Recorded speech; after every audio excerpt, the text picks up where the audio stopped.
So the main two warm beverages in the world are coffee and tea. Obviously, tea is the second most popular beverage in the world behind water. Like, these are just massively bigger than anything else. And I was curious, like, how did we get to this place? How did we get to the position where coffee and tea are so dominant in the world? Why these things? So that is going to be my fundamental question is going to start us for this presentation. So it is like, it is this thing that like, all of human progress really come from the idea of human beings just being like, how can we make water better? We need to drink water. Yeah, but water sucks. Tired of water. Yes. Yeah. So how do we make like water better? Well, and actually, it's even more than that because water is frequently poison, and for a long time, water was like dangerous to drink, and so beer and tea and coffee were ways of making water so you could actually hydrate without dying from it. I mean, this goes back to our bread episode, right? Where it's like the rules are, don't die, make it fun, make it good. Yeah, maybe make it fun. Yeah, exactly. But mostly don't die.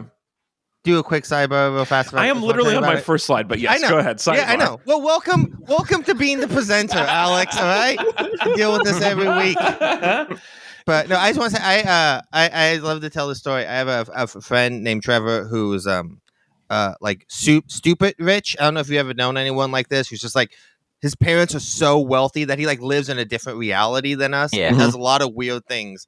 And my favorite weird thing that Trevor does is anytime he's at a public thing of water, like a stream or something, he'll take a sip. And I always ask him why. I asked him one time because I noticed he would do that. Anytime he'd be out on public water, he would take a sip. And I asked him, he's like, "I'm trying to build up a tolerance to everything in the water." So he's just whenever he sees water, he just drinks some of it because he believes. Because again, he literally lives in a different reality than anyone else. Yeah, specifically the 1800s. Yeah, he just thinks that he's just like, you never know. He's a weird guy. Whenever we go camping, he, again, super rich, refuses to bring a sleeping bag or a tent, sleeps under a tree, makes a bed out of pine cones. Wow.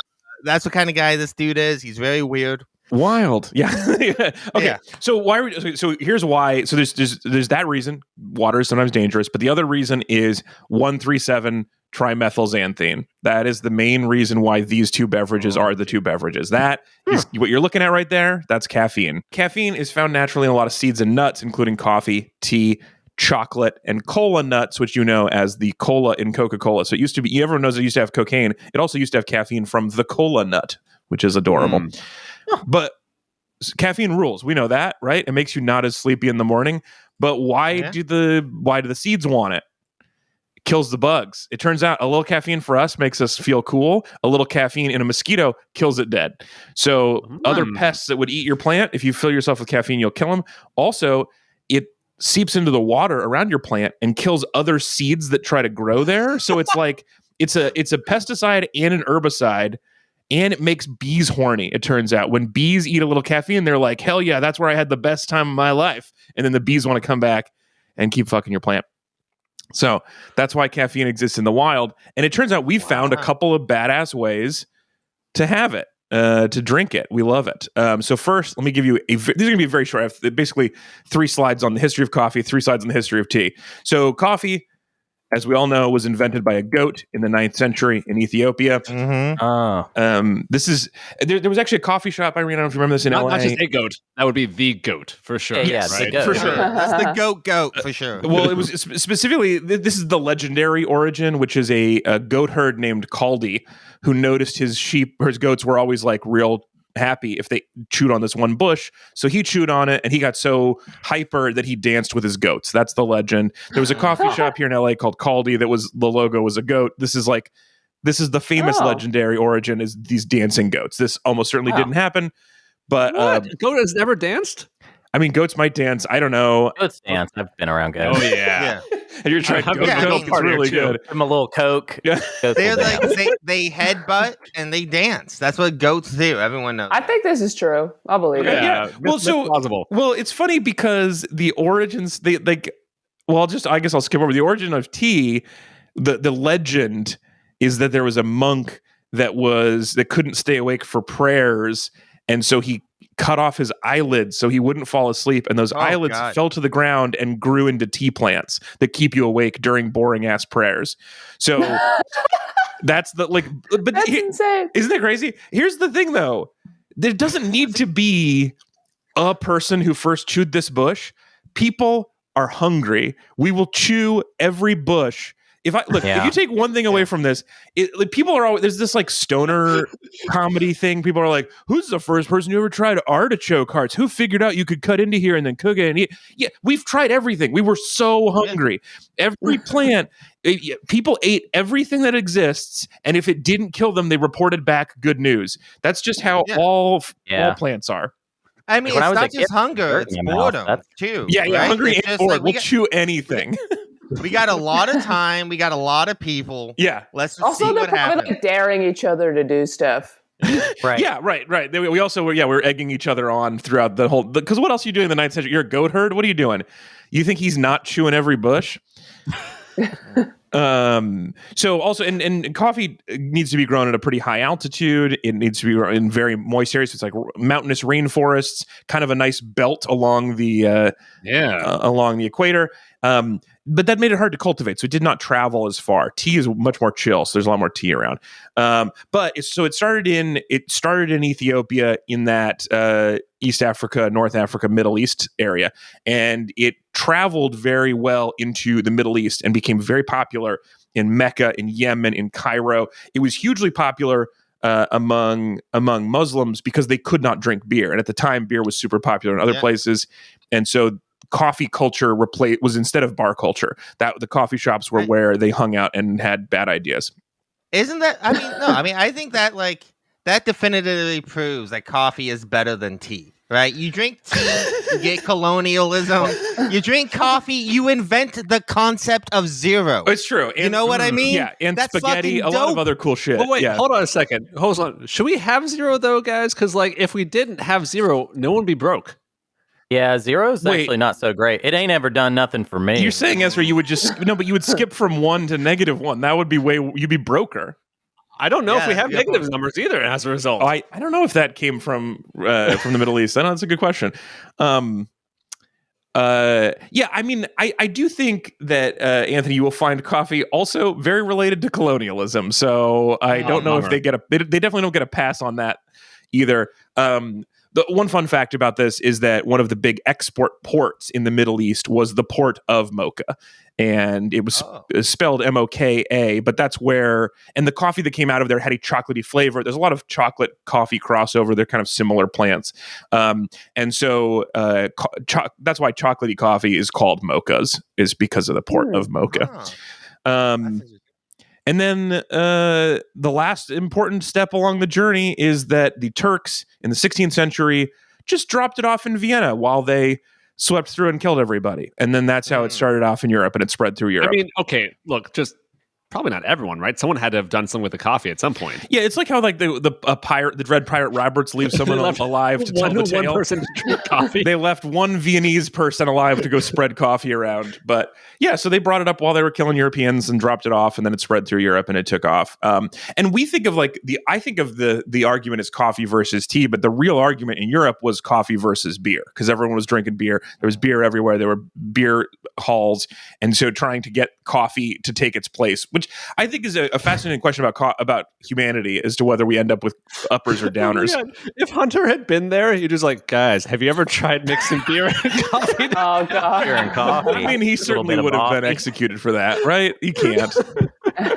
try to catch him though. I'll try it. I'll do anything. Hunter in the 16th century being like, ye old four loco. Just like, this is... So on the tea side, tea started out forever ago in China. I mentioned it was perhaps invented by a monk who was trying not to fall asleep. That's he should have just drawn on his eyelids instead of cutting them off. That's what you like do. the ping pong balls. Yeah. You draw eyeballs on your eyelids, and then you can sleep all day. You know. If you so to give you a little of an idea, this wide awake monk looks like the Totoro sort of like 1,000-yard stare kind of thing we have. He's more scared than Totoro. Totoro was like a staid 1,000-yard stare. This guy has seen something and he is upset about it. This is very a scary. man cut off his goddamn eyelids. I know, isn't that freaked me the well? hell It's true. out. So also interesting is that coffee and tea both, like, some of their main original uses were with monks, because it turns out praying literally all day and sleeping on a rock is not a good way to stay awake. I feel like good beer also came from monks, also, right? We had like the Oh yeah, Trappist. I mean yeah. monks. Look, So Pretzels, monks too. invented everything. Yeah, I think yeah. so. Everything They from don't- monks. Good job. they don't monks. want you to know this, but like monasteries are the original frat houses. It's just Oh, a bunch of dudes drinking beer. True. They invented beer pong. Monks Quarters. invented Molly. That's a fact. Yeah, Is it? yeah. Yeah, they invented Molly and most party drugs. Hunter, you have this weird. You have the best ability of anyone on the show to say something that could go either way, could be true or not true. I never love- know with you. The monk rushing where it's like, yo, guys, pledge Phi Sigma God. Really quick, probably you knew this already, but coffee is coffee. Coffee. There's two kinds of coffee. Oh, There's I Arabica, did know which that is already. which is tasty, and there's Robusta, which is garbage that we invented so that it would grow everywhere, and it really is like undrinkable horseshit. Tea is tea or not tea. Tea is basically any weak soup. Anytime we throw leaves in a cup with water, we call it tea. But black tea, white tea, green tea, oolong, all of the Assam are all the same plant. That's all tea. That's all just tea. But like rooibos is not, tea is not technically tea. They call it a tisane. But anyway, so coffee is just coffee. There's not like, oh, this is just, we put our other bush and call it coffee. But tea, we call a lot of things. But the main tea, black tea, the tea bush, started out forever ago in China. Alex, can I ask you a question about this? Okay. How precise can you get on these things before you end up sounding like a jerk? Because I had this issue when I was trying to order like the coffee that you wanted me to order at the cafe yesterday. Yeah. It was real hard to be precise in that way without being... I don't understand the question. What was the order? Tell me about the order. Well, we'll talk He's about this in a asking, second. like, We'll come back to this. How do you specifically order something without sounding like a joke? Well, and I like, don't know. how do you I've sort- never not sounded like a jerk. I don't Well, understand that I think part you can that just you're have asking. jerk taste, though. That's just how it is. It's Right, that yeah. You, This is the you like danger. jerk stuff. Irene, do you have any tips on this? How to not sound like a jerk? What's the order?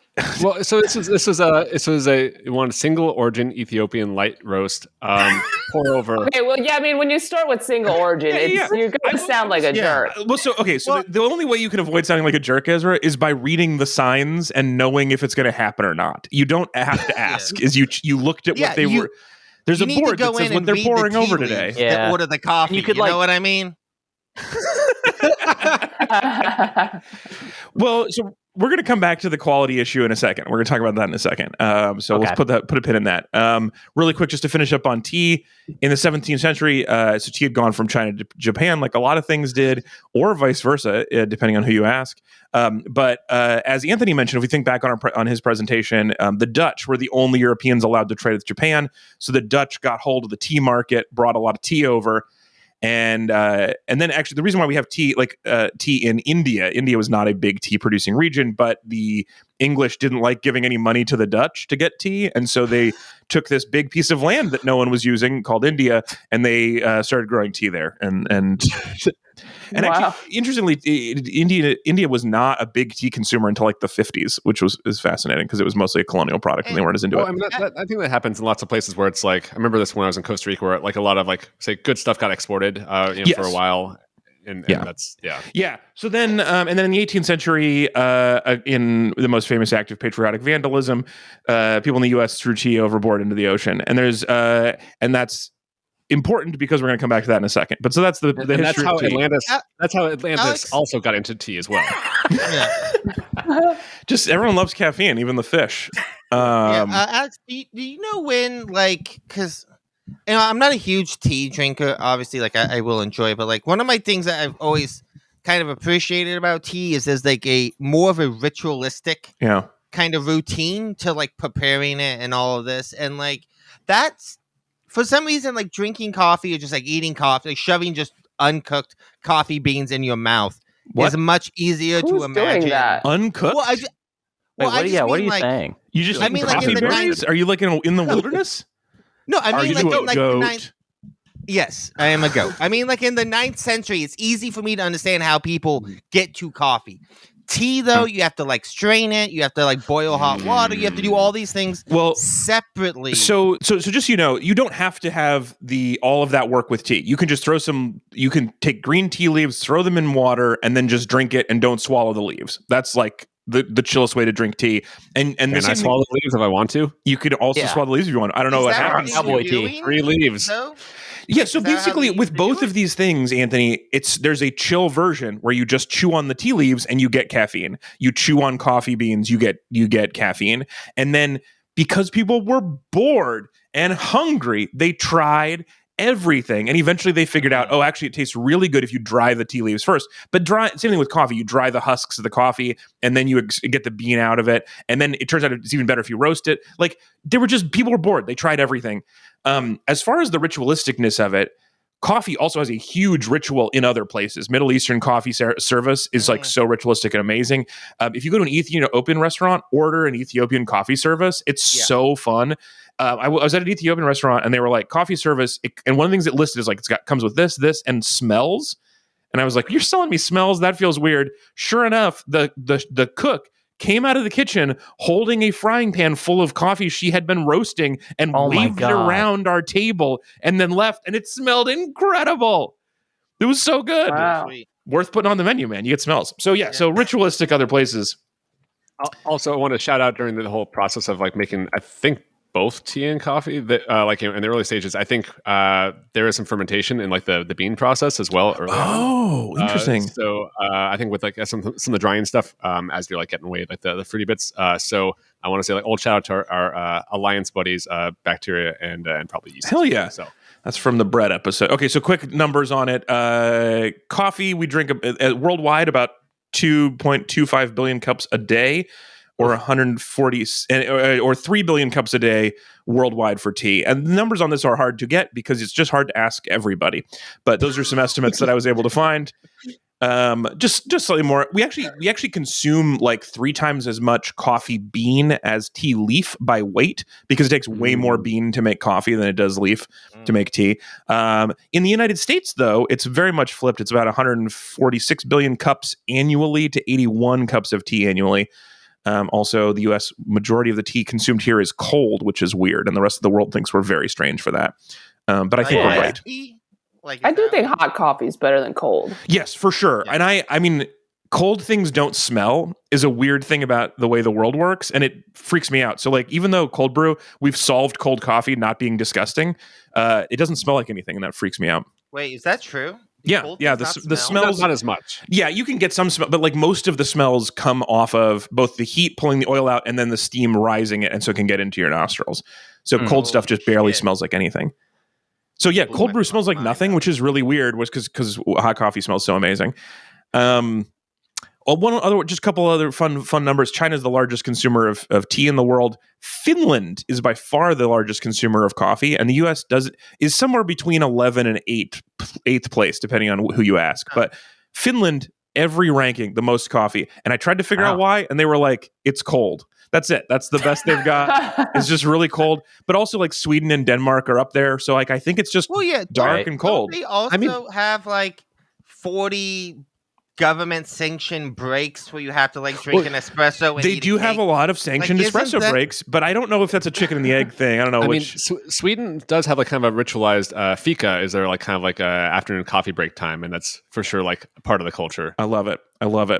So that's coffee and tea. And then the last question I really wanted to know the answer to was like, why do we have more coffee in the U.S.? Because we were a colony of the UK, of Britain. Why did we not end up being a big tea drinking country? And the reason is the Boston Tea Party. And this is like basic, and it's so funny that this has lasted as long.